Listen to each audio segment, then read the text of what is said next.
नमस्कार दोस्तों, पाठशाला चैनल में आपका स्वागत है। दोस्तों आज हम लोग क्लास 10th मैथ एनसीईआरटी का chapter 3 pair of linear equation in two variables का एक्सरसाइज 3.2 को सॉल्व करेंगे। याद रखिए ये एक्सरसाइज पहले 3.3 में हुआ करता था। ये नया वाला बुक है। नया वाला बुक में सिलेबस रिड्यूस्ड हो गया है। अब हम लोग 3.2 में सब्स्टिट्यूशन मेथड पढ़ेंगे। ठीक है, देखिए कह रहा है solve the flowing pairs of linear equations by the substitutions method. ठीक है, देखिए एक मेथड होता है। ये क्या मेथड होता है? इस मेथड से हम x और y का वैल्यू निकालते हैं। याद रखिए अगर यहाँ सिर्फ x plus y equal to 14 रहता तो हम x और y का एक परफेक्ट वैल्यू नहीं निकाल पाते। कितना भी कोशिश करते तो नहीं निकाल पाते। ठीक है, तो इसलिए मदद करने के लिए ये पेयर में दिया गया है। ये जो लीनियर इक्वेशन है दो वेरिएबल का, x और y क्या है? एक वेरिएबल है, तो ये पेयर में ही दिया जाता है। इस चीज़ को आप फोकस करके रखिएगा। पेयर में नहीं रहेगा तो x y का वैल्यू नहीं निकल पाएगा। तो आसानी से निकाल सकते हैं सब्स्टिट्यूशन मेथड से, एलिमिनेशन मेथड से, क्रॉस मल्टीप्लिकेशन मेथड से। ठीक है, तो चलिए फिर शुरू करते हैं। यहाँ जो भी क्वेश्चन दिया गया है ये सब बहुत ही आसान है। ये जो मेथड है ना सबसे आसान है। इसको अप्लाई करने में बहुत मज़ा आता है। x plus y equal to 14, x minus y equal to 4।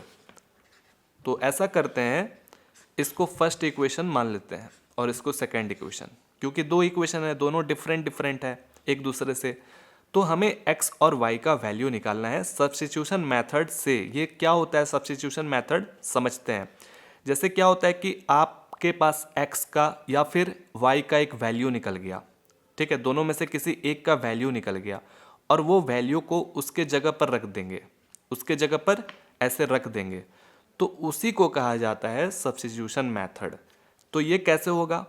हम चालाकी दिमाग लगाएंगे स्टेप को शुरू करने से पहले कि किसी एक इक्वेशन को पहले कंसिडर करेंगे, खींच के लेकर आएंगे। हमारा मर्जी जो भी हो, पहला इक्वेशन को खींच के लाने का मन है या दूसरा को, तो हमारा मन है कि फ्रॉम इक्वेशन 1 को खींच करके लाया जाए। तो इक्वेशन 1 कहता है x plus y equal to 14। अब इससे क्या रास्ता खुलेगा कि x या तो फिर y का एक टेम्पोररी वैल्यू मिल जाएगा ना। एक परफेक्ट वैल्यू नहीं मिलेगा लेकिन एक टेम्पोररी वैल्यू निकलेगा। हम चाहे तो y का भी निकाल सकते हैं एक टेम्पोररी वैल्यू, क्योंकि y को जब अकेला इधर कर देंगे तो 14 माइनस एक्स हो जाएगा। लेकिन हम चाह रहे हैं क्या कि x का एक टेम्पोररी वैल्यू निकाला जाए। ठीक है, तो जब ये प्लस y को उधर भेजेंगे तो माइनस वाई हो जाएगा। तो ये x का एक क्या है? टेम्पोररी वैल्यू है। यानी कि आपको एक लाइसेंस मिल गया कि x जहां अब आप देखेंगे वहां पर 14 माइनस वाई उस जगह पर पुट कर सकते हैं, उस जगह पर रख सकते हैं, सब्स्टिट्यूट कर सकते हैं। समझ में आया? ऐसा चीज। लेकिन ये भी एक शर्त है कि जहां से ये निकला है x का वैल्यू, जहां से ये निकला है वहां पर भूल से भी नहीं रखना है, भूल से भी नहीं रखना है, नहीं तो वैल्यू निकलेगा ही नहीं। ठीक है ना? यानी कि समझे बात को कि जहां से हमने ये वैल्यू को निकाला है ये वैल्यू को वापस वहां पर नहीं रखना है, उसके अलावा जो दूसरा इक्वेशन है वहां पर हम रखेंगे। क्लियर? समझ में आ गया? तो देखिए ये इससे एकदम डिफरेंट ये है, तो यहीं पर आपको रखना है। ठीक है, तो चलिए हम लोग उस जगह पर रखते हैं। तो देखिए सब्स्टिट्यूट को हम लोग दूसरा नाम में पुटिंग भी कहते हैं। ठीक है, यानी कि उसके जगह पर रखना। तो क्या करते हैं? Putting the value of x, कहाँ हमने बताया? इक्वेशन नंबर 2 पर। यानी कि आपने ये जो x का वैल्यू निकाला है इक्वेशन नंबर 1 से निकाला है ना, तो ये वैल्यू को इक्वेशन नंबर 2 पर ही रखेंगे, याद रखिएगा। ठीक है, तो इक्वेशन नंबर 2 को खींच कर लाइए, x minus y equal to 4। समझ में आ गया? अब x का जो वैल्यू है, क्या बोला था मैंने कि ये जो x का वैल्यू है इक्वेशन नंबर 2 पर पुट कर दीजिए। तो x के जगह पर क्या है? x के जगह पर है 14 माइनस वाई। समझ में आ गया? इस जगह पर हम लोग रख दिए। फिर उसके बाद क्या है? माइनस है, उसके बाद y है इक्वल टू 4 है। आगे समझ में? अब इस इक्वेशन को ध्यान से देखिए, इसमें ओनली एक वेरिएबल है y। अब हम एकदम रिलैक्स मोड में चले जाएंगे। अब हम एकदम आराम से y का वैल्यू निकाल सकते हैं, क्योंकि मात्र यहाँ पर सिर्फ एक वेरिएबल है y, ठीक है ना। तो इसको ऐड कर दीजिए और ये जो 14 है नदिया के पार उधर भेज दीजिए। इसको जब ऐड करेंगे तो माइनस माइनस प्लस हो जाता है, लेकिन माइनस का चिन्ह रह जाएगा। अब इसको जब उधर भेजेंगे तो इसके आगे प्लस था, उधर जाने के बाद -14 हो जाएगा। समझ में आया? अब इनको घटाइए। देखिए प्लस माइनस माइनस होता है, जब बड़ा कौन सा है माइनस है तो माइनस जीत गया। 14 में से 4 घटाएंगे तो 10 हो गया। अब इधर आराम से हम ऐसे ऐसे भी काट सकते हैं, ये माइनस इधर, ठीक है, कोई बड़ा चीज़ नहीं है। तो जब y को अकेला करेंगे, क्योंकि हमें वैल्यू निकालना है ना x और y का, तो अकेला करेंगे, ये 2 है उधर जाएगा तो नीचे चला जाएगा, क्योंकि इसके बीच में क्या है मल्टीप्लाई।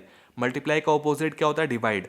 तो हमने क्या बताया, इक्वल टू के उस तरफ जाता है तो जस्ट उसका ऑपोजिट हो जाता है, यानी कि मल्टीप्लाई का ऑपोजिट डिवाइड हो जाएगा। और ये आराम से डिवाइड हो गया 5 बार में। तो देखिए y = 5 आ गया, कंप्लीटेड। अब x का वैल्यू निकालना बेहद आसान है। आप चाहें तो इक्वेशन नंबर 1 पर रखिए y का वैल्यू, इक्वेशन नंबर 2 पर रखिए, या इस इक्वेशन पर रखिए। तीनों में से कहीं पर भी रखेंगे तो x का वैल्यू एकदम सेम टू सेम मिलेगा आपको, तो चिंता करने का कोई जरूरत नहीं है। तो हम इधर साइड में कर दे क्या, इधर साइड में बना देते हैं। कोई भी इक्वेशन को खींच लीजिए।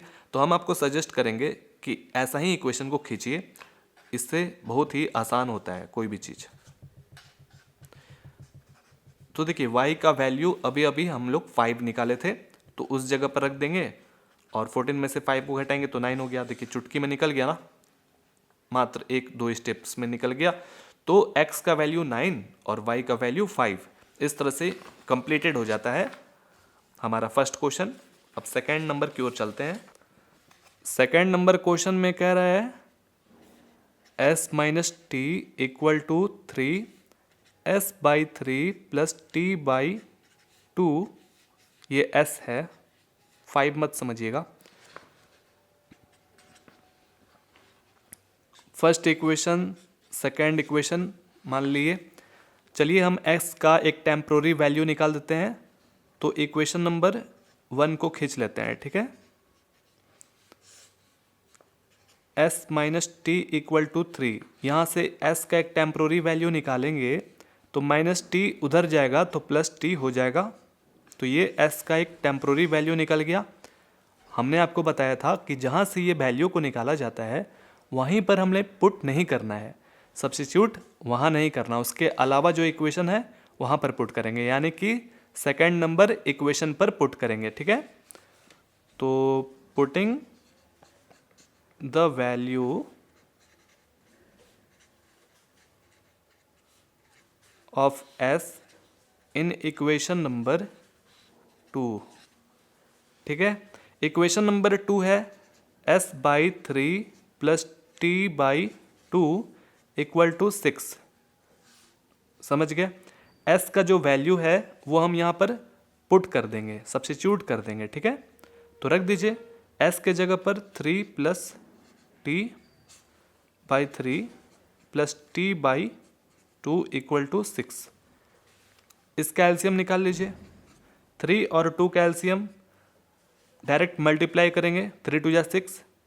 3 से इसमें डिवाइड करेंगे, कितने बार में डिवाइड होगा?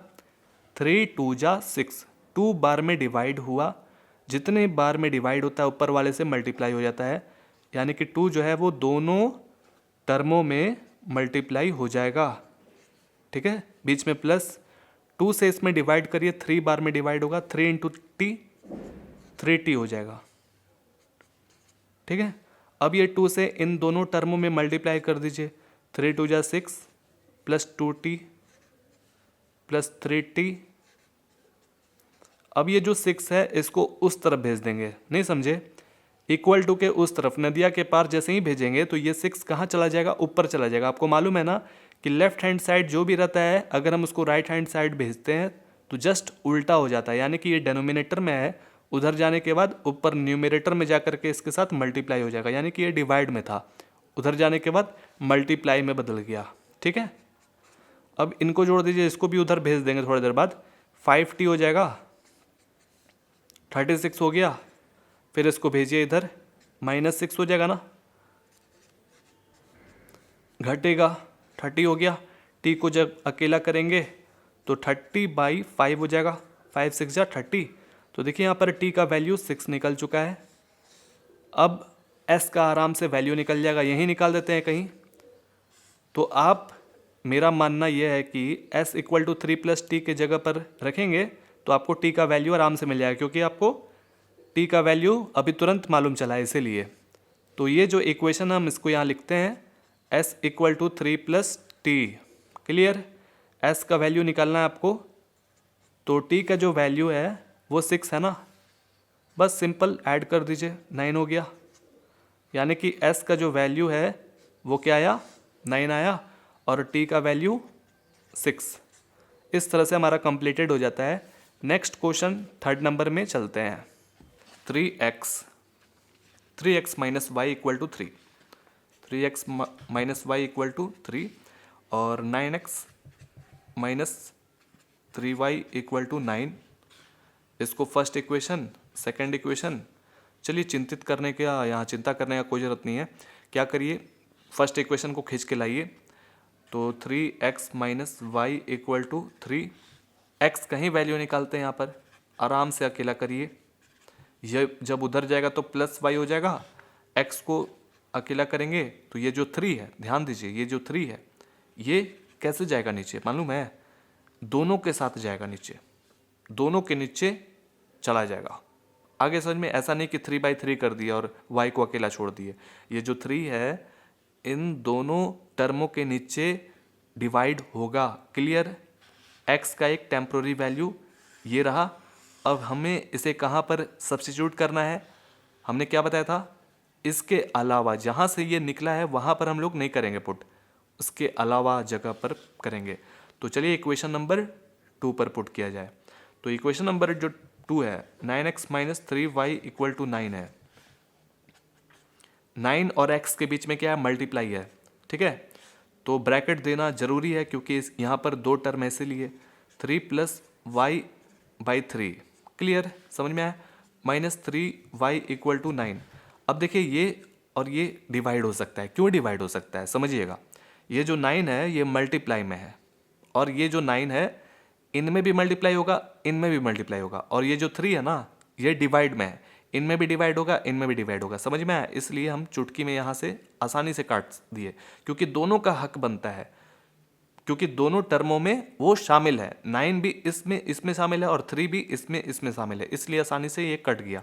ठीक है, ऐसा। अगर सिर्फ 3/3 रहता तो हम ये ऐसे से नहीं काटते, दोनों में होना चाहिए तभी जा करके ये कटा।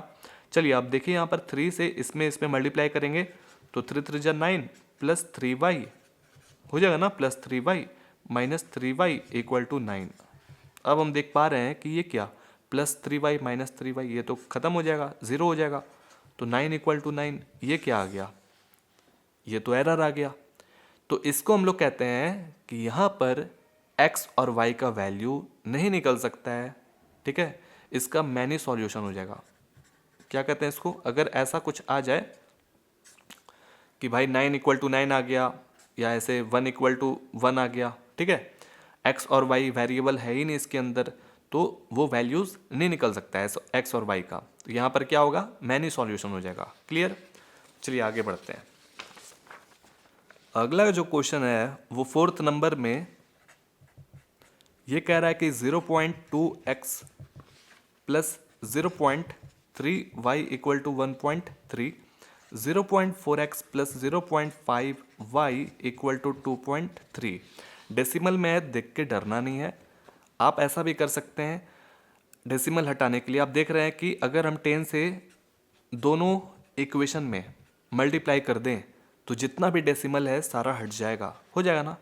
हम इसके जगह पर ये भी तो लिख सकते हैं 2x + 3y = 13, और ये 4x + 5y = 23 लिख सकते हैं ना, है वही चीज़। फिर से अगर आप 10 से इसको डिवाइड कर दीजिएगा वापस से वही चीज़ आ जाएगा। चलिए कोई बड़ा चीज़ नहीं है, आगे समझ में।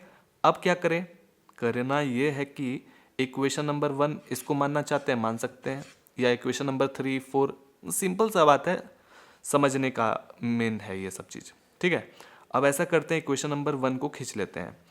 2x plus 3y equal to 13। यहाँ से x का वैल्यू निकालना चाहते हैं तो धीरे धीरे अकेला करना पड़ेगा। तो जब ये प्लस 3y उधर जाएगा तो माइनस 3y हो जाएगा। अब इसमें तो घट नहीं सकता है, तो ये 2 को गायब करना पड़ेगा। समझ में आ रहा है? तो ये 2 इनमें दोनों टर्मों के नीचे डिवाइड में चला जाएगा। समझ में आया? 13 माइनस 3y/2। ये x का एक टेम्प्रोरी वैल्यू है। हमने आपको बताया है कि ये वैल्यू को इक्वेशन नंबर 1 में पुट भूल से भी नहीं करेंगे, उसके अलावा यानी कि सेकेंड नंबर पे पुटिंग करेंगे। ठीक है, तो चलिए करते हैं। सेकेंड नंबर इक्वेशन जो भी है उसको खींच लेते हैं। 4x plus 5y equal to 23, ये हमारा सेकेंड नंबर इक्वेशन है, इसी पर पुट करना है, सब्स्टिट्यूट करना है। क्लियर? अब x कहा गया है कि ये ब्रैकेट में लिखना होगा ना, x कहा गया है 13 माइनस 3y/2 है। तो हमने अभी आपको बताया था कि ये आराम से कट जाएगा, क्योंकि 2 इनके भी साथ में है, 4 इनके साथ में भी है, इसीलिए x के जगह पर हम लोग लिख लिए ना प्लस 5y इक्वल टू 23। 2 से इनमें मल्टीप्लाई करेंगे 13 में तो कितना हो जाएगा? 26 हो जाएगा। 3 2 जा 6y plus 5y equal to 23। अब यहाँ पर ये घटेगा ना, माइनस प्लस माइनस होता है यानी कि घटेगा, और माइनस ज़्यादा है तो वो जीत गया, माइनस y हो गया। ये प्लस 26 उधर जाएगा तो माइनस 26 हो जाएगा। माइनस y इक्वल टू, ये भी घटेगा तो माइनस ज़्यादा है ना इधर, तो 3 हो जाएगा। ये माइनस इधर भी ख़त्म हो गया, तो y इक्वल टू क्या आ गया? 3। क्लियर? अब ये इतना आसान है x का वैल्यू निकालना कि आप यहीं पर चुटकियों में निकाल देंगे। देखिए कैसे, यही इक्वेशन को खींच लीजिए, बस आपको y का वैल्यू रख देना है। तो 13 माइनस 3 इंटू वाई, तो y के जगह पर हम क्या रखें? अभी तुरंत वैल्यू निकला है वही रखेंगे, 3। ठीक है, 3 3 जा 9। अब इसमें सिंपल घटा दीजिए, कितना हो जाएगा? 4। तो x का वैल्यू 4, y का वैल्यू 3। इस तरह से ये कंप्लीटेड हो गया। Next question 5 number,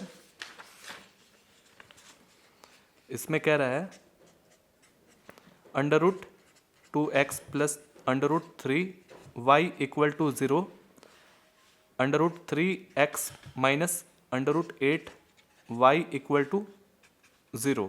first equation, second equation.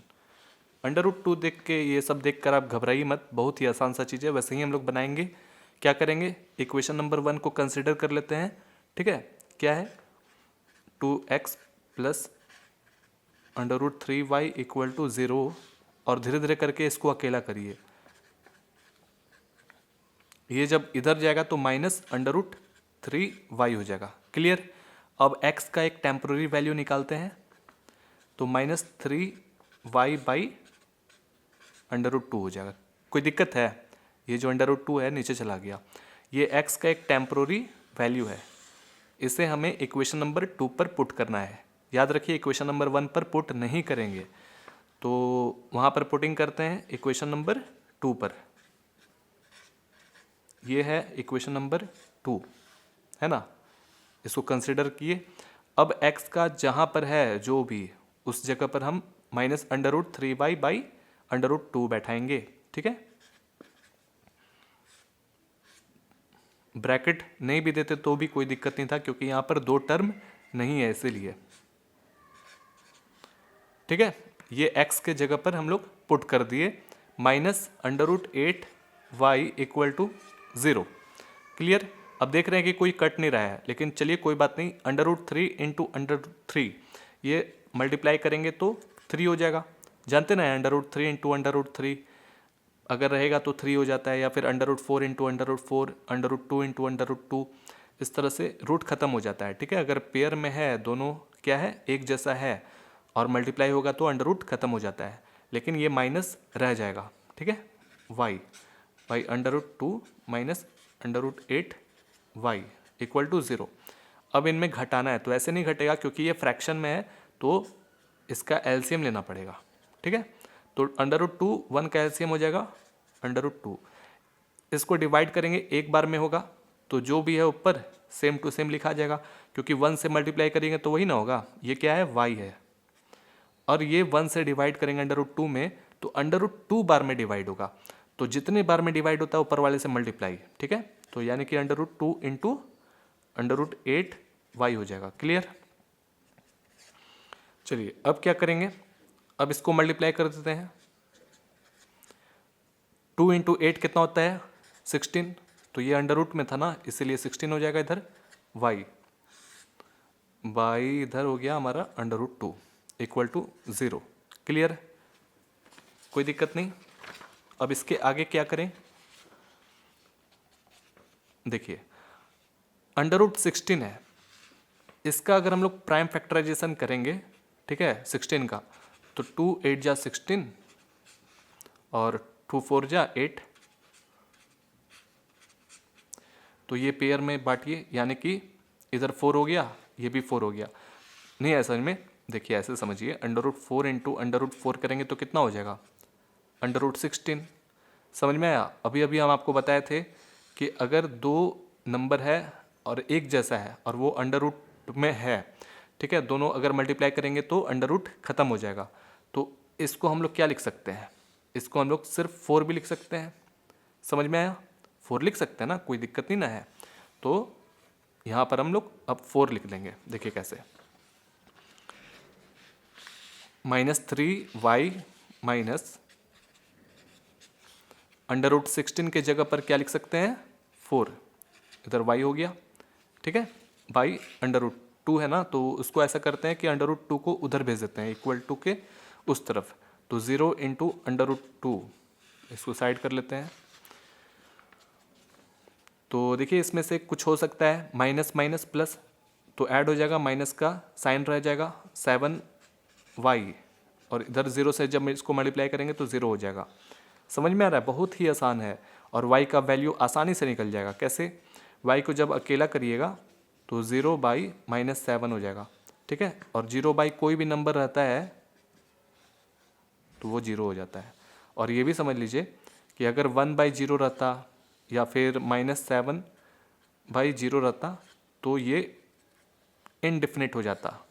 Indefinite, इसको डिफाइन नहीं किया जा सकता है। डेनोमिनेटर में अगर 0 रहता है तो उसको डिफाइन नहीं कर सकते, लेकिन यहाँ पर न्यूमरेटर में है, तो 0/-7 का मतलब 0 हो जाएगा। तो y का वैल्यू निकल गया है, तो x का भी आराम से निकल जाएगा। कहीं पर भी आप पुट कर दीजिए, इक्वेशन नंबर 1 2, चाहे आप यहाँ पर पुट कर दीजिए, x का आराम से वैल्यू निकाल सकते हैं।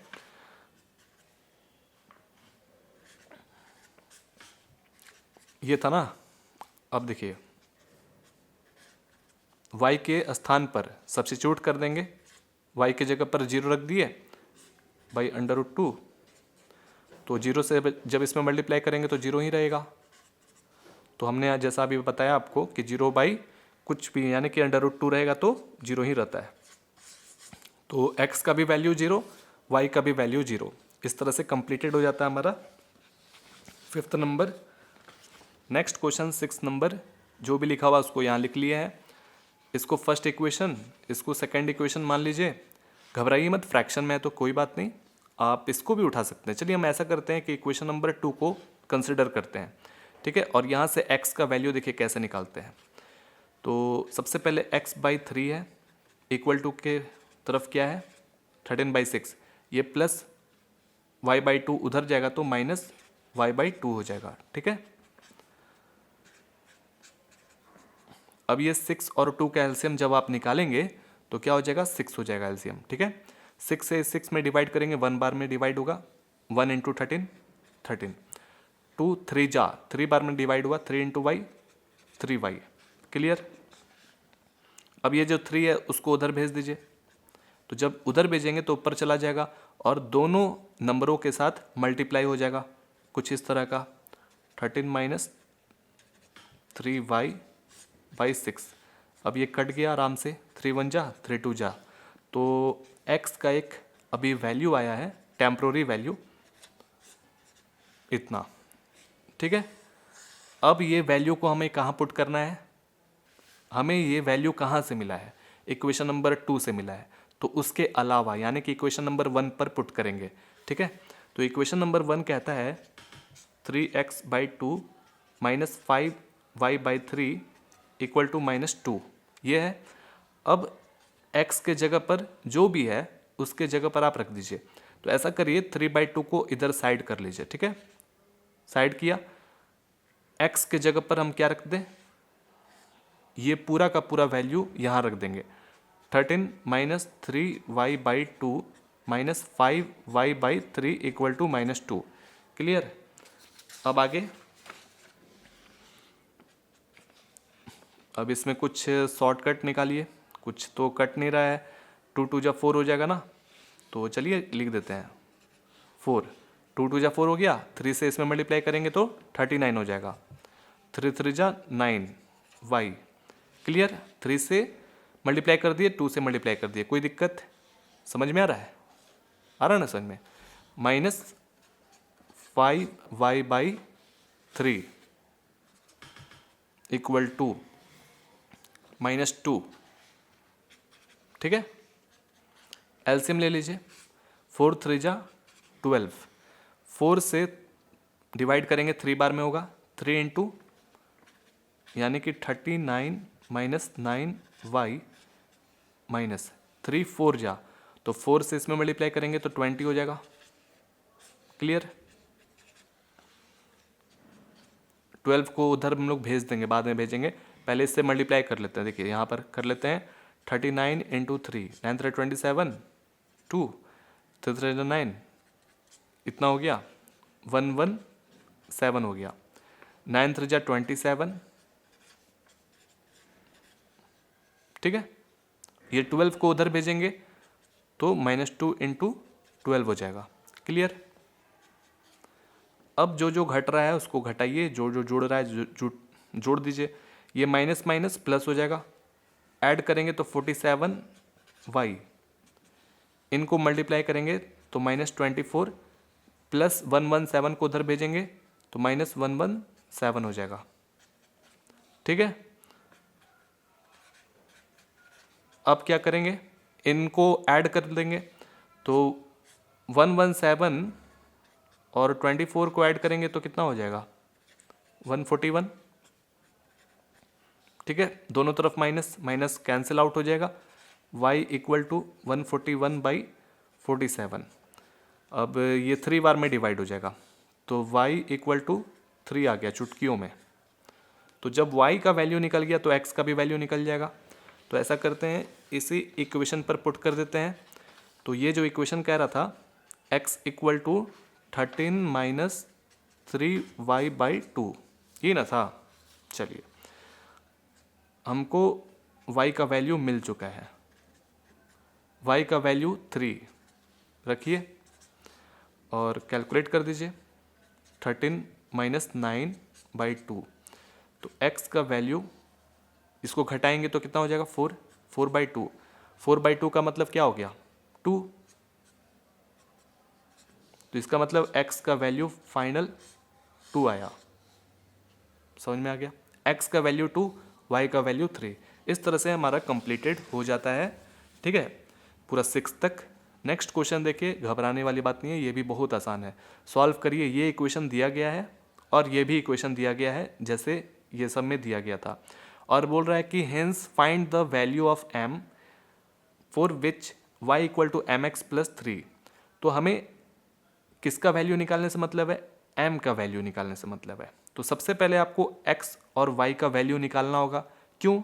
क्योंकि अगर आपके पास x का रहेगा, y का रहेगा, तभी ना आप निकाल पाएंगे m का वैल्यू। तो चलिए फाइंड करते हैं। यहाँ पर ये क्वेश्चन को हम लोग लिख चुके हैं। क्या करना है, सबसे पहले x y का वैल्यू निकालना है। इसको फर्स्ट इक्वेशन सेकेंड इक्वेशन मान लीजिए। अब क्या करिए, किसी भी इक्वेशन को उठा लीजिए, जैसे ये था ना उसी तरह से ये भी है। तो चलिए फर्स्ट इक्वेशन को उठा लेते हैं। 2x plus 3y equal to 11। धीरे धीरे x को अकेला करेंगे, पहले 2x को अकेला करके 11 माइनस 3y, फिर x को जब अकेला करिएगा तो दोनों टर्मों के नीचे 2 चला जाएगा। ठीक है, यानी कि x का एक टेम्पोररी वैल्यू ये निकल गया है। हमने क्या बताया था, जहाँ से ये वैल्यू निकला है वहाँ पर पुट नहीं करना है, उसके अलावा सेकेंड नंबर इक्वेशन पर पुट करेंगे। तो ये है सेकेंड इक्वेशन, उस पर सब्स्टिट्यूट करते हैं। तो 2 इंटू एक्स है ना, तो यहाँ ब्रैकेट के अंदर 11 माइनस 3y/2 रख देंगे। रख दिया ना, x के स्थान पर रख दिए 4y इक्वल टू -24। अब ये ऊपर नीचे 2 कैंसिल आउट हो गया, वेरी इजी। अब देखिए -3y -4y क्या होगा, ऐड हो जाएगा, क्या हो जाएगा -7y। अब आप सोच रहे होंगे 11 कहाँ गया, उसको उधर ट्रांसफ़र करेंगे, ठीक है। तो जब उधर हम लोग भेजेंगे +11 को, तो इधर -11 हो जाएगा। सिंपल घटा लीजिए, घटाएंगे नहीं तो ऐड हो जाएगा ना, तो -35 हो जाएगा। इधर भी माइनस, इधर भी माइनस, कैंसिल आउट। y को अकेला करेंगे 35/7, 7 5 जा 35। तो देखिए y का तो वैल्यू तो निकल चुका है 5, x भी आराम से निकल जाएगा। इस इक्वेशन पर पुट कर दीजिए, y का वैल्यू x का वैल्यू निकल जाएगा। तो वो इक्वेशन है x equal to 11 minus 3y/2 और y का वैल्यू 5 है, y के स्थान पर रख दिए, ठीक है। समझ में आ रहा है ना, बहुत ही आसान है। अब ये 15 हो गया, 11 माइनस 15/2। अब ये माइनस ज़्यादा है ना, तो घटेगा तो, लेकिन हो जाएगा कितना, -4/2। क्लियर, 2 2 जा 4, तो कितना आ गया -2। समझ में आ गया।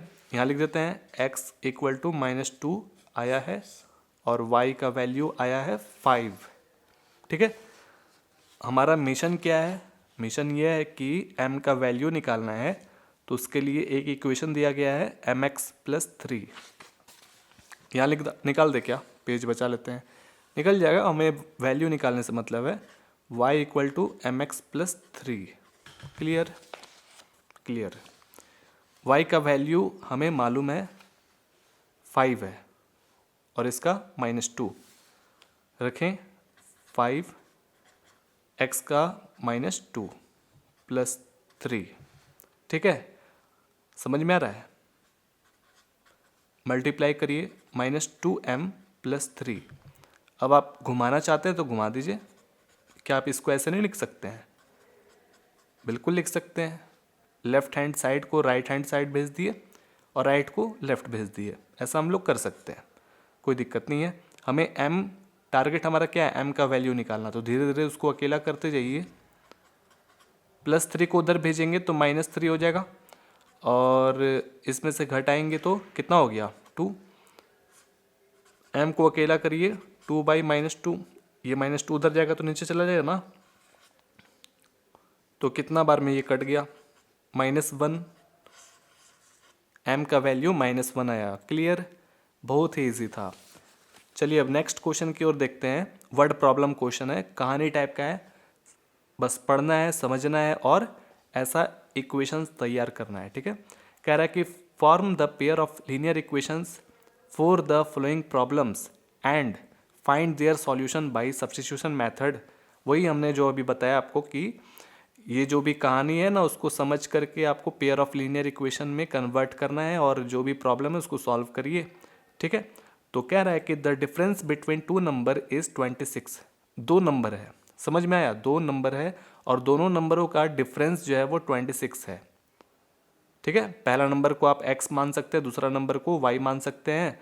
और डिफरेंस मतलब समझ में आया, यानी कि दोनों को आपस में जब हम घटा देंगे, दोनों नंबर को आपस में घटा देंगे तो वो कितना के बराबर है, 26 के बराबर। 1 number is 3 times the other. जो फर्स्ट नंबर जो है वो कितना है, 3 टाइम्स बड़ा है उससे, दूसरे वाले से, दूसरा वाला नंबर से 3 टाइम्स बड़ा है। समझ में आया। चलिए बनाते हैं तो ज़्यादा समझ में आएगा आपको।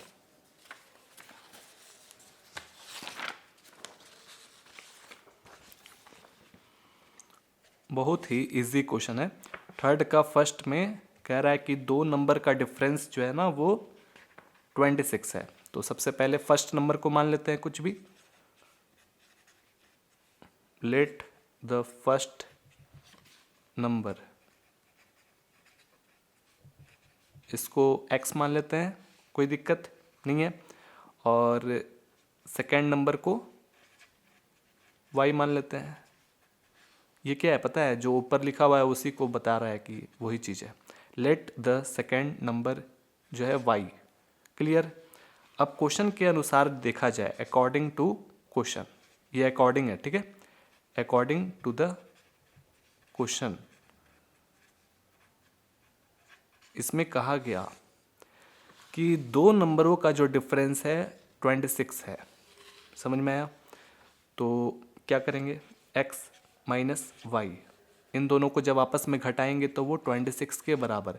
तो ये तो वेरी वेरी इजी हमारा लीनियर इक्वेशन टू वेरिएबल का एक तो निकल चुका, अब दूसरा चाहिए, ठीक है। तो दूसरा के लिए बोल रहा है कि जो पहला वाला नंबर है वो 3 गुना बड़ा है दूसरे वाले नंबर से। समझ में आया? यानी कि जो x है ना वो ज़्यादा है, x जो है वो y से ज़्यादा है। कितना ज़्यादा है? 3 गुना ज़्यादा है। समझ में आया? तो ऐसा इक्वेशन बनेगी। देखिए यहाँ तो x equal to Y possible ही नहीं है, बिल्कुल भी पॉसिबल नहीं है। पॉसिबल तब होगा जब इसमें 3 से मल्टीप्लाई करेंगे तब। नहीं ऐसा में, ऐसे समझिए, जैसे हम बोले कि भाई x के जगह पर मान लेते हैं 6 है, ठीक है, और बोल रहा है कि 3 गुना ज़्यादा है, 3 गुना ज़्यादा है, तो इसका मतलब यहाँ पर 2 होगा तभी ना, 3 गुना ज़्यादा तब जा करके होगा।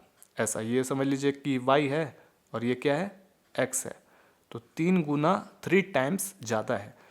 तो इसमें 3 टाइम्स जब y में मल्टीप्लाई करेंगे तब जा करके वो x के बराबर होगा, ठीक है, ये इक्वेशन। अब ये इक्वेशन से आप क्या बना सकते हैं, इसको जब इधर भेजेंगे तो x minus 3y equal to 0 हो जाएगा, यानी कि सेकेंड इक्वेशन तैयार हो गया। अगर ये दोनों इक्वेशन आपके पास आ गया है तो अब आपको कोई दिक्कत नहीं होना चाहिए मेरे हिसाब से, ठीक है। चलिए बना लेते हैं अब इसको। क्या करें, फर्स्ट इक्वेशन को खींच कर लाइए, उसी से एक टेम्प्रोरी वैल्यू निकालिए, x equal to 26 plus y, ये एक टेम्प्रोरी वैल्यू है। हमने आपको बताया कि जहाँ से ये वैल्यू निकला है वहाँ पर पुट बिल्कुल भी नहीं करना है, उसके अलावा जो इक्वेशन है उस पर पुट करेंगे, ठीक है। तो इसका मतलब सेकेंड नंबर इक्वेशन पर पुट करेंगे। तो x minus 3y equal to 0, x का वैल्यू क्या है 26 प्लस वाई, इसके स्थान पर यानी कि सब्स्टिट्यूट कर देंगे 26 प्लस वाई, उसके जगह पर रखा गया, फिर minus 3y equal to 0, clear. अब प्लस माइनस माइनस होता है, माइनस ज़्यादा जीतेगा, 3 में से 1 को घटाएंगे तो 2y इक्वल टू 0। अब आपको क्या करना है, y का वैल्यू निकालना है, तो इसको अकेला करिए, माइनस 2y इक्वल टू, ये 0 का तो कोई महत्व नहीं है, कोई वैल्यू नहीं है, प्लस 26 को उधर भेजेंगे तो माइनस 26 हो गया, दोनों तरफ माइनस माइनस कट गया, y को अकेला कर देंगे 26/2, ये 13 बार में डिवाइड हो गया, तो देखिए कितना आया, y इक्वल टू 13। जब ये आ गया तो x भी आ जाएगा, ठीक। कोई भी इक्वेशन में रख दीजिए, आपको x का वैल्यू मिल जाएगा। यहाँ रखिए, यहाँ रखिए, यहाँ रखिए, यहाँ रखिए, हम बताते हैं आपको, यहाँ रखिए, x equal to 26 plus y, y का वैल्यू कितना अभी निकला, 13 निकल गया, बस x का वैल्यू चुटकियों में निकल गया, ऐड करिए 39 हो गया, ठीक है, क्लियर। x का वैल्यू 39 और y का वैल्यू 13। तो इससे हम लोग को पता चल गया कि जो हमारा फर्स्ट नंबर जो था वो 39 है और जो सेकंड नंबर है वो 13 है। Clear concept. सेकंड नंबर देखते हैं, कह रहा है the larger of to supplementary angle exceeds the smaller by 18 degree, find them. देखिए सप्लीमेंट्री एंगल क्या होता है, सप्लीमेंट्री उसको कहते हैं कि दो एंगल को आपस में अगर ऐड कर देंगे तो वो 180 डिग्री के बराबर होता है, ठीक है, 180 डिग्री के बराबर होता है, सप्लीमेंट्री उसी को कहा जाता है। क्लियर। तो यहाँ पर भी क्या है, दो एंगल दिया गया है, तो कह रहा है कि the larger of to supplementary angle exceed the smaller by 18 degree. यानी कि अगर हम लार्जर में से कोई छोटे वाले एंगल को घटा देंगे तो उसका जो डिफरेंस है वो 18 डिग्री का होगा। तो बहुत ही आसान सा चीज़ है, कोई बड़ा नहीं है। थर्ड का सेकेंड नंबर देखिए, आप ऐसा करिए, जो लार्जर एंगल है जिसे हमने क्या बताया, सप्लीमेंट्री का मतलब कि दो एंगल को आपस में जब जोड़ेंगे तो वो 180 डिग्री के बराबर होगा। दो एंगल को आपस में जोड़ेंगे तो 180 डिग्री के बराबर होगा। तो ये पता नहीं है कि पहला वाला कितना डिग्री का है और दूसरा वाला कितना डिग्री का है, ठीक है। लेकिन यहाँ पर बताया गया है कि जो पहला वाला है वो बड़ा है, ठीक है, वो बड़ा है। हो सकता है 60 डिग्री का, नहीं 60 नहीं, हो सकता है 110 डिग्री का हो, या फिर ये बैलेंस कर लीजिए 70 डिग्री का हो, या 120 डिग्री का हो, या 150 डिग्री का हो, ठीक है। तो यहाँ पर बोल रहा है कि इन दोनों को जब आपस में घटाएंगे तो वो 18 डिग्री के बराबर आएगा, और इन दोनों को जब जोड़ देंगे तो वो 180 डिग्री के बराबर होगा, क्योंकि ये सप्लीमेंट्री एंगल है। समझ में आया? बहुत ही आसान सा चीज़ है, आप देखिए तुरंत समझ में आ जाएगा। तो सबसे पहले लार्जर एंगल को x मान लेते हैं और स्मॉलर को y मान लेते हैं, ठीक है। और यहाँ पर एक स्टेटमेंट दे देंगे कि हम लोग जैसा कि जानते हैं, we know that the sum of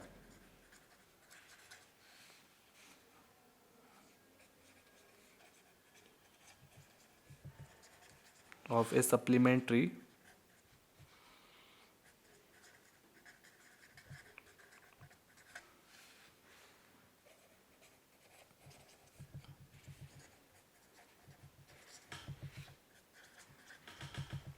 clear. जैसा कि हम लोग जानते हैं कि दो एंगल को अगर हम जोड़ देंगे तो 180 डिग्री के बराबर में होगा, उसी को सप्लीमेंट्री एंगल कहा जाता है। तो उसी क्वेश्चन के अनुसार, अकॉर्डिंग टू द क्वेश्चन,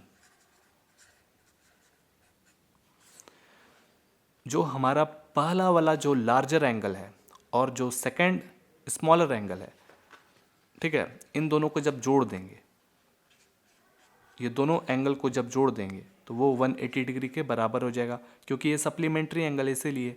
और इसमें ये भी कहा गया है कि पहला वाला जो लार्जर एंगल है और जो स्मॉलर एंगल है, उनको जब आपस में घटाएंगे तो वो 18 डिग्री के बराबर होगा। ये क्वेश्चन में दिया गया है, ठीक है। चलिए अब बताइए कितना आसान हो गया ये चीज़। जब ये हो गया तो एक्स वाई का वैल्यू निकालना कोई बड़ी चीज़ नहीं है। इसको फर्स्ट इक्वेशन, सेकेंड इक्वेशन, चलिए पहला वाला इक्वेशन को खींच लेते हैं, x plus y equal to 180 degree. X का एक टेम्प्रोरी वैल्यू निकाला 180 माइनस वाई, ये एक टेम्प्रोरी वैल्यू। इसके बाद सेकेंड नंबर वाले इक्वेशन में पुट कर देंगे, सब्स्टिट्यूट कर देंगे, ठीक है। सेकेंड इक्वेशन कह रहा है x minus y equal to 18 degree. X का जो वैल्यू है टेम्प्रोरी वाला 180 डिग्री माइनस वाई, वो आप रख दीजिए। तो अब ऐसा करिए, डिग्री यूज मत करिए, ठीक है। एक नंबर, एक कांस्टेंट नंबर यूज करिए, क्योंकि यहाँ हमें इस तरह से सॉल्व कर रहे हैं, इसलिए सिंप्लीफाई कर रहे हैं। जब एंड में आएगा रिजल्ट तो वहाँ आप डिग्री लगा दीजिएगा, ठीक है। तो क्या हुआ कि x का जो वैल्यू है वो 180 माइनस वाई है, 180 माइनस वाई, एक्स के जगह पर हमने रखा, फिर उसके बाद माइनस वाई इक्वल टू 18। अब ये माइनस माइनस प्लस हो जाएगा तो -2y, इसको जब उधर भेजेंगे तो 180 हो जाएगा। क्लियर। अब इसमें से घटाइए, देखिए माइनस ज़्यादा है, जीत जाएगा। जब इसमें से घटाएंगे तो क्या हो जाएगा, 162 हो जाएगा। क्लियर। घटाएंगे तो हो जाएगा ना 162, और फिर उसके बाद ये माइनस ख़त्म हो गया। y इक्वल टू 162/2, 2 8 जा 16, यानी कि 81 आया। y का वैल्यू 81। इसका मतलब कि जो y है वो हमारा स्मॉलर है, तो स्मॉलर एंगल जो है वो 81 डिग्री का आएगा। लिख लीजिए, स्मॉलर एंगल कितना होगा, 81 डिग्री का। और अब लार्जर एंगल भी निकल जाएगा। कोई भी इक्वेशन में पुट करिए, x का वैल्यू आपको मिल जाएगा। इसी पे कर देते हैं, x equal to 180 minus Y, बार बार हम डिग्री डिग्री लिख दे रहे हैं, आप लिख भी सकते हैं, कोई दिक्कत वाली बात नहीं है। y के जगह पर 81 और इसमें से जब आप घटाएंगे तो हो जाएगा 99, ठीक है। तो जो लार्जर एंगल है वो कितना हो जाएगा, 99 डिग्री का। बस कुछ नहीं करना था, हो गया, कंप्लीटेड। फोर्थ नंबर देखिए, the coach of a cricket team buys 7 bats and 6 ball for 3800 rupees. Cricket match होता है ना, जानते हैं ना, तो उसी तरह से एक कोच है जो क्रिकेट खेलना सिखाता है, उसको कोच कहते हैं, ठीक है। तो वो जाता है दुकान में और बोलता है कि हमको 7 बल्ला दीजिए और 6 गेंद दीजिए, ठीक है। और बदले में दुकानदार को 3800 रुपीज़ पे करता है, समझ में आ गया। फिर उसके बाद लेटर सी बाइस, अच्छा लड़की है, C buys 3 bats and 5 balls for rupees 1750, find the cost of each bat and each ball. समझ में आया, यानी कि कुछ दिन बाद फिर वो लड़की जाती है, यानी कि जो कोच है वो जाती है और बोलती है कि भैया साहब आप हमको 3 बैट दे दीजिए और 5 बॉल दे दीजिए। तो बोली कितना रुपए हो गए आपके, हाँ मैडम 1750 रुपये हो गए, ठीक है, समझ में आ गया। तो यहाँ पर 2 कंडीशन है, एक कंडीशन है कि 7 बैट खरीदी है, 6 बॉल खरीदी है और उसको 3800 रुपीज़ दी है। फिर 4-5 दिन बाद, 10 दिन बाद गई है तो 3 बैट और 5 बॉल खरीदी है, तो 1750 रुपये दी है। तो बहुत ही आसान सा क्वेश्चन है। बैट को आप मान लीजिए x और एक बॉल का दाम मान लीजिए y, ठीक है, और सॉल्व कर दीजिए। थर्ड नंबर में let the cost of 1 bat equal to x, let the cost of 1 ball, ठीक है। अकॉर्डिंग टू द क्वेश्चन हमें मालूम है अब कैसे बनाना है, देखिए बहुत ही आसान है। यहाँ पर सबसे पहले कंडीशन में बोला 7 बैट, समझिए ध्यान से, 7 बैट। तो जब एक बैट का नाम है यहाँ पर x, तो 7 बैट का क्या हो जाएगा, तो इसके आगे 7 लग जाएगा, तो क्या हो जाएगा 7x, समझ में आया। जब एक बैट का नाम यहाँ हम रखें x, तो 7 बैट का क्या होगा 7x, ठीक है, समझिए। और इसके बीच में प्लस क्यों लगाएंगे y, प्लस हम इसलिए लगाएंगे क्योंकि इसके साथ बॉल भी तो खरीदे हैं, दोनों को जोड़ करके उसको कितना रुपया दिए थे, कितना रुपया दिए थे 3800 रुपीज़, तो इसीलिए इसमें प्लस देना होगा कि उसके साथ और भी चीज़ लिए थे, बॉल लिए थे, कितना 6 बॉल लिए थे, 6 इंटू वाई, दोनों जोड़ करके उस दुकानदार को कितना पे किए थे 3800 रुपीज़। देखिए ये एक इक्वेशन तैयार हो गया। अब इसी तरह से दूसरा जो कंडीशन है उसमें बोल रहा है कि 3 बैट 5 बॉल, 3 बैट 5 बॉल, इसमें 1750 रुपया दिया है, सेकेंड कंडीशन। अब बताइए, आप बना सकते हैं ना, एक्स वाई का वैल्यू निकाल सकते हैं। तो चलिए फर्स्ट इक्वेशन को खींच कर लाया जाए, ठीक है। तो 7x + 6y = 3800 और धीरे धीरे करके x का वैल्यू निकालते हैं, प्लस 6y को उधर भेजेंगे तो -6y हो जाएगा,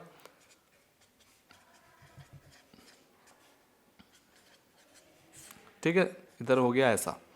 अब ये x का एक टेम्प्रोरी वैल्यू हम सेकेंड नंबर इक्वेशन पर पुट कर देंगे, ठीक है। सेकेंड इक्वेशन कहता है 3x + 5y = 1750, ठीक है। x का जो वैल्यू है वो आप ब्रैकेट के अंदर लिख दीजिए, 3800 - 6y/7, ये x का वैल्यू हम पुट कर दिए, प्लस 5y = 1750, क्लियर। अब देख रहे हैं कट नहीं रहा है, कोई बात नहीं, इसको आप मल्टीप्लाई कर दीजिए, ठीक है। इधर करते हैं 3800 × 3, 8 × 24, 2 3 9 11, 11400, ये हो गया हमारा 18y/7, ठीक है, प्लस 5y = 1750। अब क्या करना है, अब एलसीएम ले लेना है। चलिए एलसीएम लेते हैं 7 और 1 का। इधर नीचे 1 छुपा हुआ है ना, 1 छुपा हुआ है इसके नीचे। तो 7 और 1 का एलसीएम लेंगे ना तो 7 हो जाएगा। क्लियर।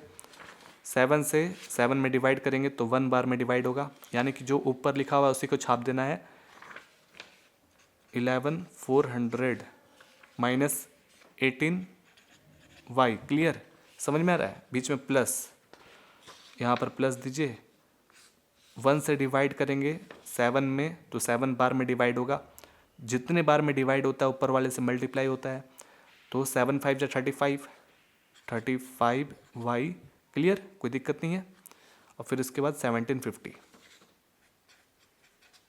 चलिए ये 7 को उधर हम लोग ट्रांसफ़र कर देंगे थोड़ी देर में। और इसमें से जो भी हो रहा है कुछ कुछ करते जाइए। माइनस प्लस माइनस घटेगा, प्लस ज़्यादा जीत जाएगा। 35 में से 18 को घटाएंगे तो 17 हो जाएगा। ठीक है, तो 17y। ध्यान से समझिएगा। और अभी ऐसा करते हैं कि ध्यान से समझिए, जैसे ये और ये उधर जाएगा तो हाँ ऐसा करते हैं 1750 इसको उधर ट्रांसफ़र जब करेंगे तो ऊपर चला जाएगा। ध्यान से समझिएगा। और ये 11,400 जो है उधर भेज देंगे तो ये माइनस में तब्दील हो जाएगा। क्लियर, ऐसा कुछ। अब ये मल्टीप्लाई अभी फ़िलहाल में मत करिए, ठीक है ना। हो सके तो 17 किसी को डिवाइड कर सकता है ना, तो इसीलिए तो y को जब अकेला करेंगे तो ये 17 उड़ करके कहाँ जाएगा मालूम है, इन दोनों के नीचे चला जाएगा, दोनों टर्मों के नीचे चला जाएगा। 1750। ठीक है, या तो हम ऐसा करेंगे कि अभी 17y को रहने दीजिए इधर। ठीक है, अभी इन लोग को मल्टीप्लाई होने दीजिए। 1750 इंटू 7, 735 3 और 7 7 49 5 और फिर इसके बाद 7 1250। हाँ ठीक है, तो इसका मतलब इसको जब हम मल्टीप्लाई कर देंगे तो कितना हो जाएगा 12250। ठीक है, मल्टीप्लाई होने के बाद अब 11,400 इसमें से माइनस कर देंगे। तो माइनस करिए 11,400 जब माइनस करेंगे तो ये हमारा हो गया 850।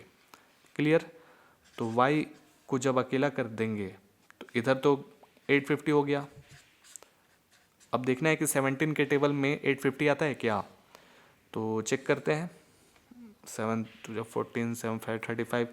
चलिए हमें शक है कि 17 इंटू 5 करेंगे तो क्या कमाल होता है, देखते हैं। हाँ होता है 85।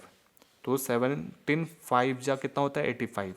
तो 50 बार में ये डिवाइड हो गया तो y इक्वल टू क्या आ गया 50।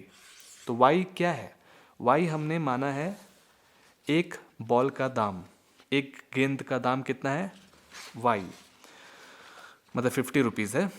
अब हम लोग बैट का भी दाम निकाल लेंगे, तो कोई भी इक्वेशन में पुट करिए, बैट का दाम निकाल लीजिए।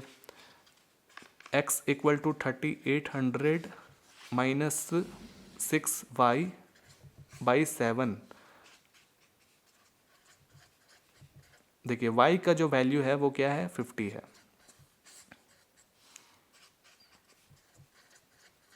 ये कितना हो जाएगा मल्टीप्लाई करने के बाद 300।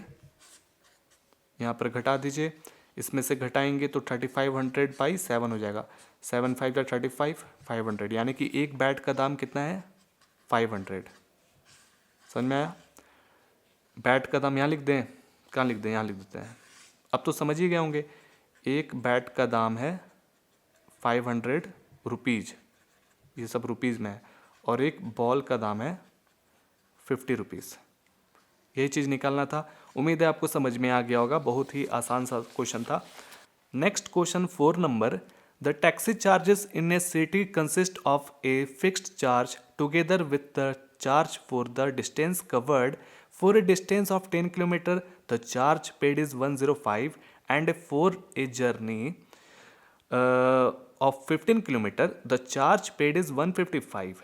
What are the fixed charge and the charge per kilometer? How much does a person have to pay for traveling a distance of 25 kilometer? देखिए कोई शहर में एक टैक्सी अपना घूम रहा है, फिर रहा है, आप अपना गए कि भाई आपको कहीं जाना है, ठीक है, तो यहाँ पर दो शर्त रखा गया है कि वो टैक्सी वाला बोल रहा है कि अगर वो 10 किलोमीटर जाता है इनिशियल पॉइंट से, जो उसका फाइनल पॉइंट है 10 किलोमीटर, अगर ट्रैवल करता है वो, तो 105 रुपीज़ वो लेगा। समझ में आ गया। और जो दूसरा कंडीशन है 15 किलोमीटर अगर वो डिस्टेंस कवर्ड करेगा तो 155 रुपीज़ लेगा। लेकिन ऐसा भी है कि किसी को अगर 1 किलोमीटर का जर्नी तय करना है, 2 किलोमीटर, 5 या 8 किलोमीटर, 9 किलोमीटर का, तो फिर वो कैसे उसका चार्ज देगा। ठीक है, तो यहाँ पर दो कंडीशन है, एक फिक्स्ड चार्ज है और एक है पर किलोमीटर के हिसाब से। समझ में आ गया। तो दोनों को मिला करके, ध्यान से सुनिए, दोनों को मिलाना होगा, एक फिक्स्ड चार्ज को और एक पर किलोमीटर के हिसाब से, दोनों को मिलाना होगा। और इसी तरह से ये भी बोल रहा है कि अगर किसी को 25 किलोमीटर का डिस्टेंस कवर्ड करना है तो वो कितना रुपया पे करेगा। ठीक है, समझ में आ रहा है क्या कहना चाह रहे हैं। ऐसे समझिए, जैसे हमें यहाँ पर फाइंड करना है फिक्स्ड चार्ज, आराम से आपको समझ में आ जाएगा, देखिएगा ध्यान से। लेट द फिक्स्ड चार्ज, उसको हम x मान लेते हैं। और जो दूसरा चीज़ बोल रहा है, क्या बोल रहा है, चार्ज पर किलोमीटर। जैसे ये टैक्सी ड्राइवर जो है चार्ज पर किलोमीटर भी लेता है। ठीक है, क्या बोल रहा है ये, चार्ज पर किलोमीटर भी लेता है। लेट द चार्ज पर किलोमीटर, उसको हम y मान लेते हैं। ठीक है, समझ में आ रहा है। अब किसी को अगर 1 किलोमीटर का डिस्टेंस कवर्ड करना है मान लीजिए, तो उसका भी पैसा लगेगा। ये कहना चाह रहा है उसका भी पैसा लगेगा। ठीक है, जिसको अगर 1 किलोमीटर चलना है उसका भी लगेगा, और 2 किलोमीटर, 5 किलोमीटर, तो यहाँ पर बोल रहा है कि वो लेगा ही लेगा। और अगर 10 किलोमीटर चलता है तो 105 रुपीज़ उसको पे करना है, और 15 किलोमीटर चलेगा तो 155 रुपीज़ पे करना होगा। समझ में आ गया, यानी कि इनमें ही शामिल है। देखिए, according to the question, question में लिखा हुआ क्या है, जो अभी हमने आपको बताया उसी के अनुसार आपको यहाँ पर इक्वेशन बनाना होगा।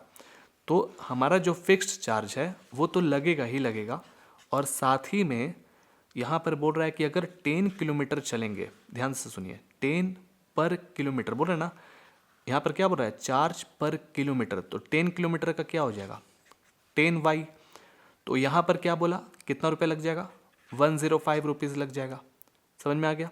ये हमारा फर्स्ट इक्वेशन तैयार हो गया। अब इसी तरह से सेकेंड इक्वेशन भी तैयार हो जाएगा। यहाँ पर बोल रहा है फिक्स्ड चार्ज तो लगेगा ही लगेगा, और साथ ही में 15 किलोमीटर अगर चलता है तो 155 रुपीज़ लग जाएगा। ठीक है, लेकिन यहाँ पर ये नहीं बोला है कि 25 किलोमीटर अगर चलेगा तो कितना रुपये लगेगा, ये नहीं बताया यहाँ पर, ये आपको निकालना है। यहाँ पर 10 किलोमीटर का बता दिया है कितना रुपये लगेगा, 15 किलोमीटर का बता दिया कितना लगेगा, लेकिन 25 किलोमीटर का कितना लगेगा ये आपको बताना है। समझ में आ गया, समझ में आ रहा है, बहुत ही आसान सा चीज़ है। तो किसी भी एक इक्वेशन को उठा करके x का एक टेम्पोररी वैल्यू निकालिए। फर्स्ट इक्वेशन को उठाते हैं, x इक्वल टू क्या हो जाएगा, 105 माइनस 10y। क्लियर, ये एक टेम्पोररी वैल्यू कहाँ पर पुट कर दे, इक्वेशन नंबर 2 पर। इक्वेशन नंबर 2 है x plus 15y equal to 155। ठीक है, x का जो वैल्यू है वो आप पुट करिए, 105 माइनस 10y, ये x का वैल्यू है। क्लियर, फिर उसके बाद है प्लस 15y इक्वल टू 155। अब क्या करना है, ये माइनस प्लस माइनस होगा, बिल्कुल प्लस लेकिन ज़्यादा है वो जीत जाएगा, घटाएंगे तो 5y हो जाएगा, 155। ये जब उधर भेजेंगे तो माइनस 105 हो जाएगा। अब इसमें से घटाइए तो 50 हो जाएगा। y इक्वल टू 50/5 यानी कि 10, y इक्वल टू 10 आया। ये क्या निकला, ये निकला चार्ज पर किलोमीटर। क्लियर, चार्ज पर किलोमीटर निकला। अब जब ये निकल गया तो x भी निकल जाएगा। तो यहाँ सामने जो इक्वेशन है ना, x equal to 105 minus 10y, अभी अभी हमने निकाला y का वैल्यू 10 निकाला ना, तो y के जगह पर आप सब्स्टिट्यूट करिए 10 और सिंपल कैलकुलेशन कर दीजिए। 10 10 जा 100 और x का वैल्यू 5। इसका मतलब कि 5 रुपीज़ क्या है पर किलोमीटर का चार्ज है। समझ में आ गया? सॉरी पर किलोमीटर का नहीं, फिक्स्ड चार्ज है। फिक्स्ड चार्ज कितना है 5 रुपीज़ और पर किलोमीटर कितना है 10 रुपीज़। चलिए क्लियर, समझ में आ गया? ऐसा कुछ है। तो एक्स वाई का वैल्यू निकालने के बाद हमारा जो मेन मोटो है वो क्या है कि 25 किलोमीटर अगर चलता है कोई भी आदमी तो उसको कितना पे करना होगा, तो बना लेते हैं, कोई बड़ा चीज़ नहीं है 25 किलोमीटर के अकॉर्डिंग। तो भाई हम लोग को मालूम है कि चार्ज पर किलोमीटर कितना है, चार्ज पर किलोमीटर कितना है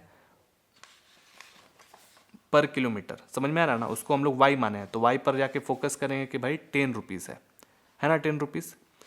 तो 10 इंटू 25 कर दीजिए, सिंपल। समझ में आया? जब 1 किलोमीटर चलने का दाम है 10 रुपीज़ तो 25 किलोमीटर चलने का दाम कितना होगा, 10 इंटू 25 कितना हो जाएगा 250। तो 250 रुपीज़ चार्ज है 25 किलोमीटर चलने का। समझ में आ गया? तो यहाँ पर लिख दीजिए चार्ज, इसके ऊपर लिखते हैं ऑफ 25 किलोमीटर इज ₹250। क्लियर? आगे बढ़े। नेक्स्ट क्वेश्चन कह रहा है a fraction becomes 9/11 if 2 is added to both the numerator and denominator. एक फ्रैक्शन 9/11 के रूप का तभी बन सकता है जब उसके न्यूमरेटर और डिनोमिनेटर यानी कि ऊपर और नीचे 2 ऐड करेंगे, तब वो फ्रैक्शन 9/11 के जैसा बन जाएगा। Clear? If 3 is added to both the numerator and the denominator it becomes 5/6, find the fraction. इसी तरह से यहाँ पर भी बोल रहा है कि अगर हम न्यूमरेटर में 3 ऐड करेंगे और डिनोमिनेटर में भी 3 ऐड करेंगे तो वो फ्रैक्शन कैसा बन जाएगा 5/6 के जैसा। लेकिन मालूम ही नहीं है कि किस में ऐड करेंगे। जैसे देखिए ऊपर क्या है कुछ पता ही नहीं है, हो सकता है x की जगह पर 7 होगा तभी ना उसको 7 + 2 ऐड किया तब ना 9 हो गया। समझ में आ रहा है ना? या फिर यहाँ नीचे जो है 9 रहा होगा तो 9 में 2 ऐड कर दिया तभी ना 11 बन गया। तो यहाँ पर भी ये चीज़ बोल रहा है कि जब हम 3 ऐड कर रहे हैं ऊपर और 3 नीचे भी ऐड कर रहे हैं तब जा कर के 5/6 बन रहा है। लेकिन हम लोग को मालूम नहीं है एक जो परफेक्ट सटीक चीज़ है कि किस में ऐड कितना किया वो तो मालूम है कि 2 ऐड किया, लेकिन कितना में ऐड किया, ठीक है? और नीचे कितना था उसमें जो ऐड किया कि भाई 9/11 जैसा बन गया, ठीक है? तो वो हमको नहीं मालूम है कि किस में कितना ऐड किया था। तो जो नहीं मालूम है तो हम लोग क्या करेंगे, ऊपर वाले को x मान लेंगे और नीचे वाले को भी y मान लेंगे, ठीक है? ऐसा करेंगे। ऐसा समझिए कि x + 2 कर देंगे और y + 2 कर देंगे, जो कि वो कितना के बराबर हो जाएगा 9/11 के। समझ में आ रहा है ना? अब इसी तरह से यहाँ पर भी x + 3 कर देंगे और नीचे भी y + 3 कर देंगे तो वो हो जाएगा 5/6 के बराबर। ये हमारा 2 इक्वेशन तैयार हो जाएगा। समझ में आ रहा है ना? कितना आसान सा चीज़ है ये, नहीं आया समझ में? चलिए हम आपको लिख के समझाते हैं और बार बार क्वेश्चन को भी रिकैप कराते रहेंगे आपको दिमाग में। 5 नंबर में कह रहा है कि सबसे पहले तो हम लोग को न्यूमरेटर मालूम ही नहीं है कि है क्या, कितना में ऐड किया गया था। तो लेट द न्यूमरेटर और लेट द डेनोमिनेटर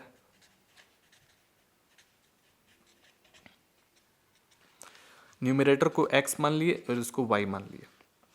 क्वेश्चन में क्या कहा कि न्यूमरेटर और डेनोमिनेटर में ऐड करेंगे 2 according to the question. Question के हिसाब से कहा जा रहा है कि न्यूमरेटर में 2 ऐड करेंगे। न्यूमरेटर यहाँ पर कौन है x, और डेनोमिनेटर में भी 2 ऐड करेंगे, ठीक है? तो वो बिकम्स बोल रहा था ना कैसा बन जाएगा 9/11 के जैसा बन जाएगा। तो ये रहा आपका एक इक्वेशन। आप इसको और सिंप्लीफाई कर सकते हैं 11 इधर भेज दीजिए तो इन दोनों के साथ मल्टीप्लाई हो जाएगा, ये उधर भेज देंगे तो 9 इन दोनों के साथ मल्टीप्लाई हो जाएगा, कुछ इस तरह का। x+2 और 9 y+2 के साथ मल्टीप्लाई हो जाएगा। समझ में आया? बहुत ही आसान। अब मल्टीप्लाई भी कर दीजिए, 11x + 22 9y + 18 और सिंप्लीफाई करिए। ये जो वेरिएबल वाला पार्टी है इसको इस तरफ करिए, ठीक है। +22 को उधर भेजेंगे तो -22 हो जाएगा। 11x - 9y इधर -4, तो ये एक इक्वेशन तैयार हो गया, इसका नाम 1 रख दीजिए, ठीक है। फर्स्ट इक्वेशन तैयार। अब सेकेंड इक्वेशन भी तैयार होना कोई बड़ी बात नहीं है, यहाँ पर ही बोल दिया था कि न्यूमरेटर में 3 और डिनोमिनेटर में भी 3 ऐड करिएगा तो 5/6 के जैसा बन जाएगा। तो कर देते हैं, ये रहा न्यूमरेटर और ये रहा डिनोमिनेटर, उसमें 3 ऐड करना है तो वो कितना बन जाएगा, 5/6 के जैसा। वैसे ही इसको भी बना लेते हैं, 6 उधर और ये उधर भेजिए, तो ये मल्टीप्लाई कर दीजिए दोनों में, 6x + 18 हो जाएगा ना, 6 3 18 और 5y + 15। इधर वेरिएबल वाला पार्टी को इधर खींचिए, कांस्टेंट वाला को उधर भेजिए, ये उधर भेजेंगे तो -18 हो जाएगा। अब इनको सिर्फ घटाना है मात्र, 6x - 5y, जब इनको घटाएंगे तो क्या हो जाएगा, सिंपल -3। ये हमारा सेकेंड नंबर इक्वेशन। अब देखिए फर्स्ट इक्वेशन दिख रहा है ना आपको, फर्स्ट इक्वेशन सेकेंड इक्वेशन। अब हमको क्या करना है, यहाँ से x y का वैल्यू निकालना है, तो सबसे पहला जो इक्वेशन है उसको खींच लेते हैं। 11x - 9y = -4। अब यहाँ पर एक x का टेम्प्रोरी वैल्यू निकाल लेते हैं, आप चाहें तो y का भी निकाल सकते हैं टेम्प्रोरी वैल्यू, लेकिन हम चाहते हैं x का निकालना। ये उधर भेज देंगे तो +9y हो जाएगा। x को जब अकेला करेंगे तो ये दोनों टर्मों के नीचे 11 चला जाएगा, यानी कि 11 इनके साथ भी डिवाइड में है, इनके साथ भी डिवाइड में है। तो ये x का एक टेम्प्रोरी वैल्यू है, ये हमें पुट वहीं करना है एकदम इससे डिफरेंट वाले इक्वेशन में, जहाँ से हमने इससे निकाला है। कहाँ से निकाला है, फर्स्ट नंबर इक्वेशन से निकाला है ना, इसे यहाँ से निकाला है, वहाँ पर पुट नहीं करना है, सेकेंड नंबर इक्वेशन पर पुट करेंगे, ठीक है। तो सेकेंड इक्वेशन ये रहा, 6x - 5y = -3। x के जो भी है स्थान पर पुट कर देंगे, बहुत ही सिंपल सा क्वेश्चन है। -4 + 9y/11 ये x के जगह पर रखा चुका है, -5y = -3। अब ये तो कट नहीं रहा है, कोई बात नहीं, मल्टीप्लाई करिए, कितना हो जाएगा, -24 + 9 6 = 54 y -5y = -3, ठीक है। अब एलसीएम ले लेते हैं, 11 1 का एलसीएम 11 हो जाएगा, 1 बार में, यानी कि जो ऊपर है वही छपा जाएगा। ये 11 बार में, 11 × 5 55, clear.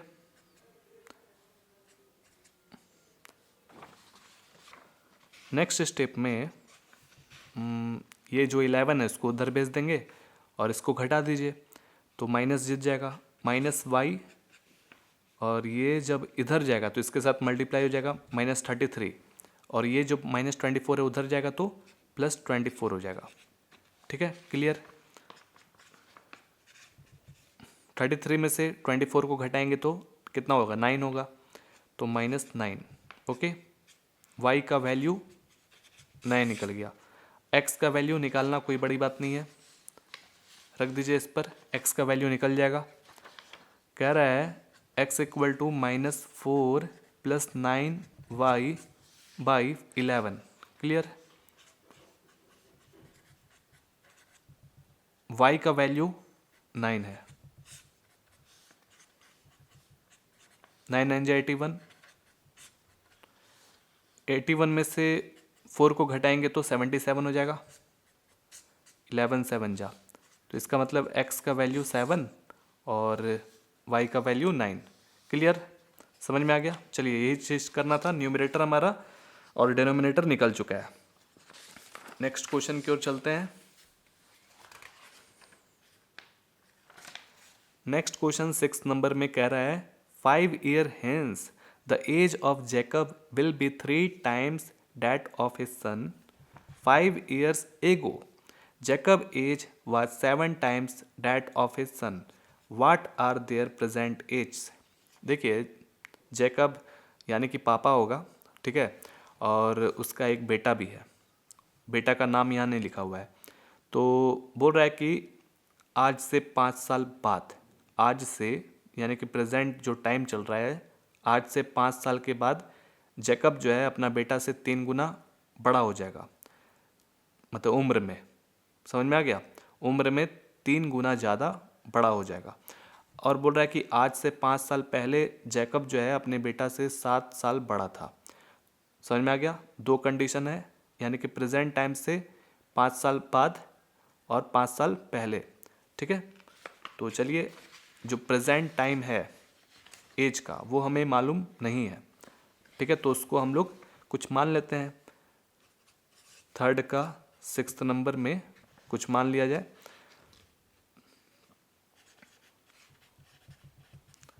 Late the present age of Jacob x मान ले, और let the present age of his son y मान लेते हैं, ठीक है। इसमें 2 कंडीशन दिया गया है, क्वेश्चन के अनुसार देखा जाए तो 2 कंडीशन है, यानी कि आज से 5 साल बाद, तो लिखना होगा आफ्टर 5 years, यानी कि प्रेजेंट टाइम से 5 years बाद। तो क्या होगा, क्वेश्चन के अगर अनुसार देखा जाए तो क्या होगा, यही होगा, सिंपल है कि भाई आज अगर उसका x है, ठीक है, तो 5 साल बाद उसमें ऐड कर देंगे 5। समझ में आ गया, आगे समझ में। तो ये जो है किसका है, जैकब का है। तो बेटा का बराबर हो सकता है क्या, बेटा का y माना गया है, तो क्या बाप और बेटा का उम्र बराबर हो सकता है क्या, नहीं हो सकता है। तो इसमें कहा गया है कि आज से 5 साल बाद कितना बड़ा रहेगा उम्र में, 3 times, ठीक है, लिखा हुआ है ना। तो बेटा वाले उम्र में 3 times करना पड़ेगा, तब जा कर के वो अपने पापा के बराबर होगा। समझ में आ गया। तो ये जो इक्वेशन है ये निकल गया आसानी से, फर्स्ट इक्वेशन। अब ऐसा करिए कि आप सिंपल मल्टीप्लाई कर दीजिए, 3y + 15 हो गया, जो वेरिएबल है उसको एक तरफ खींच लीजिए, x - 3y, और इसको उधर भेजेंगे तो -5 हो जाएगा। तो x - 3y के बराबर 10 हो जाएगा। ये हमारा फर्स्ट इक्वेशन निकल गया। और जो सेकंड केस है, कंडीशन है, वो क्या है कि आज से 5 साल पहले, लिख दीजिए बिफोर 5 years ago, ठीक है। तो इसी तरह का इक्वेशन हमें बनाना होगा। तो भाई आज जब x है तो 5 साल पहले ही उसमें से घटाना होगा, इसका मतलब कॉमन सेंस है, उसमें से घटाने ना होगा। तो आज से 5 साल पहले अगर उनका उम्र 40 साल है आज के समय में, मान लेते हैं, तो 5 साल पहले 35 होगा, 35। समझ में है ना। तो कैसे कैलकुलेशन किए, घटाए, तो वही चीज़ है। तो क्या पापा और बेटा का उम्र बराबर हो सकता है, नहीं ना। तो बेटा को यहाँ y माना गया है और उनका भी 5 साल पहले घटा दिया गया है, ठीक है, समझ में आया। तो ये बराबर नहीं हो सकता। यहाँ साफ साफ लिखा हुआ है कि जैकब जो है ना आज से 5 साल पहले अपना बेटा से 7 times बड़ा था, 7 times बड़ा था, ठीक है। तो बेटा वाले उम्र में 7 से मल्टीप्लाई करना पड़ेगा, तब जा कर के बराबर होगा। अब इसको भी सिंप्लीफाई कर दीजिए, 7y - 35 हो गया। जो वेरिएबल है उसको एक तरफ कर लीजिए, x - 7y, इसको उधर भेजेंगे तो हो जाएगा ना -7y, और ये -5 को उधर भेजेंगे तो +5। तो ये जो हमारा इक्वेशन आया है इसमें से घटाइए, -30 आ गया। तो ये हमारा सेकंड इक्वेशन यानी कि फर्स्ट सेकेंड इक्वेशन तैयार है, अब बस एक्स वाई का वैल्यू निकालना बाकी है। अब इस चीज़ को यहाँ पर हम लोग एक फ्रेश करके लिख लेते हैं, x minus 3y equal to 10, और सेकेंड इक्वेशन है x minus 7y equal to -30। Clear, यही है ना। चलिए अब इसको इधर भेज देते हैं, जाओ बाबू तुम्हारा काम हो चुका है। फर्स्ट इक्वेशन, सेकेंड इक्वेशन, यहाँ से एक्स वाई का वैल्यू निकालना बेहद आसान है, वही तो निकालते आ रहे हैं। तो फर्स्ट इक्वेशन को कंसिडर करिए, ठीक है, ये हमारा फर्स्ट इक्वेशन। यहाँ से एक्स का एक टेम्पोररी वैल्यू निकल जाएगा, ये क्या कर रहे हैं हम, 10 है, समझ में आ गया।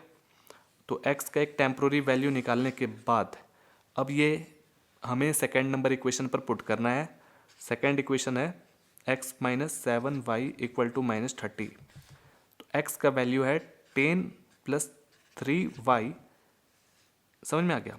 एक्स का जो वैल्यू है 10 प्लस 3y, इसके जगह पर सब्स्टिट्यूट कर दिए। एक्स का जो वैल्यू है सब्स्टिट्यूट करने के बाद -7y इक्वल टू -30, समझ में आ गया। अब क्या करेंगे, तो देखिए यहाँ पर प्लस माइनस माइनस हो गया, तो ये घटेगा, माइनस ज़्यादा है, जीत गया। अब इसके बाद ये 4y हो गया, इसको उधर भेज देंगे तो -10 ऐड हो जाएगा, -40, माइनस माइनस कैंसिल आउट हुआ। y को जब अकेला करेंगे तो 40/4 10 बार में डिवाइड हो गया, तो यानी कि जो बच्चा है उसका उम्र कितना है, 10 ईयर्स, ठीक है, आज के समय में। और उनके पापा कब चेक करना है, तो इस इक्वेशन पर पुट कर देंगे, उनके पापा का उम्र निकल जाएगा। तो x का वैल्यू हमें मालूम नहीं है, y का वैल्यू 10 है, सिंपल कैलकुलेशन करिए, 30 हो गया, 30 प्लस 10 40, अरे सही में 40 ही उम्र था, वाह क्या बात है। तो इस तरह से हमारा कंप्लीटेड हो जाता है। ये क्या है, 40 ईयर्स है आज के समय में। ये क्या है, बच्चा का जो उम्र है 10 ईयर्स है आज के समय में। तो ये हमारा कंप्लीटेड हो जाता है एक्सरसाइज 3.2, ठीक है। नेक्स्ट वीडियो में हम लोग एलिमिनेशन मेथड से सॉल्व करना सीखेंगे, वो भी आसान है। मिलते हैं फिर, अच्छे से पढ़ाई करिए। जय हिंद, वंदे मातरम।